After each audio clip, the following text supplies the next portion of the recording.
এই যে পিঠে, তরকারি পুর দেখো কতটা করে। আমি না তোতলাচ্ছি, গরম খাচ্ছি তো।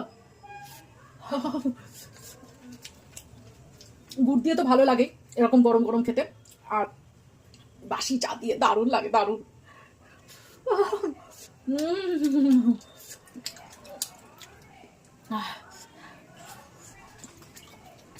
একবার বানিয়ে খাও, বেশ ভালো লাগে।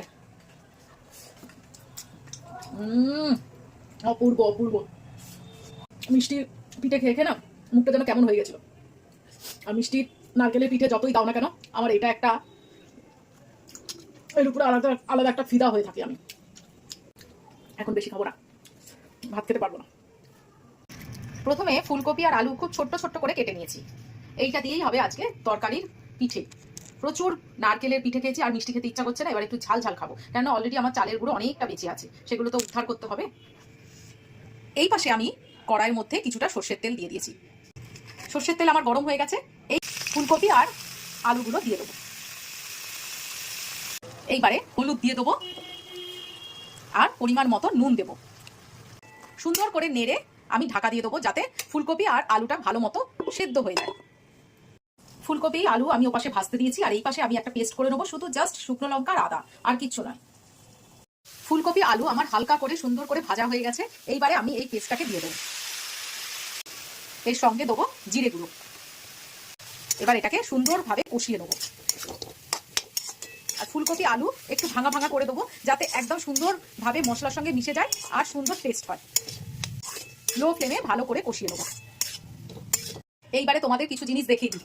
এক হচ্ছে, আমার তরকারিটা খুব সুন্দরভাবে হয়ে গেছে, প্রচন্ড টেস্টি হয়েছে। দেখতে ওরকম হলো, কেননা একটু মাখা মাখা করতে হয় তো, ওই জন্য দেখতে ওরকম লাগছে, কিন্তু টেস্টের দিক থেকে একদম দুর্দান্ত হয়েছে।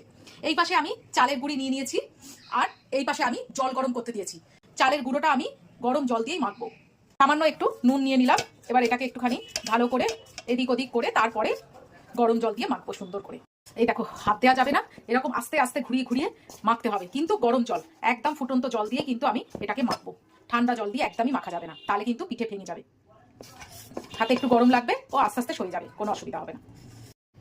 মাখামাখির কাজগুলো সব শেষ হয়ে গেছে। এইবারে একটা একটা করে পিঠে গড়ে নেবো। পিঠে আর গড়া দেখাচ্ছি না, কেননা ইদানিং এত পিঠে দেখিয়েছে মানুষ ব্লগে, যে আর ইচ্ছা করবে না কারোর। আস্তে আস্তে পিঠেগুলো করে নি। এই দেখো হাতের অবস্থা কিরকম, আর এই দেখো পিঠে সব এইভাবে গড়ে নিয়েছি আমি। আর এই পাশে একটা জল গরম করতে দিয়েছি কড়াইতে, তার উপরে একটা মাপের মতো ঝাঁঝরি বসিয়ে দিয়েছি, এবং ঝাঁঝরিটায় হালকা করে তেল মাখিয়ে নিয়েছি। এইবারে একটা একটা করে পিঠে দিয়ে দেবো হাতে। এইরকম ভাবে একটা ঢাকা দিয়ে দেবো, আর বাকি যতটুকু আছে সেইটুকুনিও একটু পিঠেটা গড়ে নিই। দেখো সুন্দর করে পিঠেগুলো হয়ে গেছে, কি দারুণ দেখতে লাগছে না। এবার এগুলো একটা একটা করে তুলে নেবো। এই যে পিঠে,